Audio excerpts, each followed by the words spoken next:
Mga ka-A to Z, asahan pa rin ang masungit na panahon sa magdamag hanggang bukas. Bunsod ng bagyong Karina na may international name na Jamie.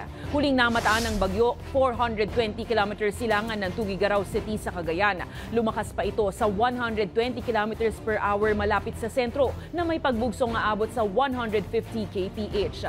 Base sa Weather Bureau Pag-asa, bagamat hindi ito nakikitang tatama sa kalupaan ng bansa, nakikita namang mapapanatili ng bagyo ang typhoon category nito. Hinihila rin ng bagyong Karina ang hanging habagat na magpapaulan naman sa malaking bahagi ng bansa.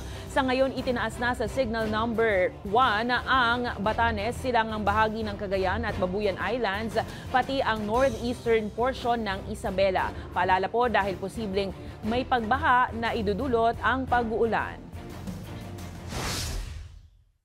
Merong direct effect yung outer rain bands nitong si Typhoon Karina dito po sa may Cagayan Valley at ang natitirang bahagi ng Luzon plus some areas in Visayas and Mindanao, kung mapapansin po nila, meron din mga kaulapan na epekto naman ng habagat or southwest monsoon na siya pinalalakas nitong si Bagyong Karina. So asahan po natin moderate to heavy with at times intense rain sa malaking bahagi po ng Luzon.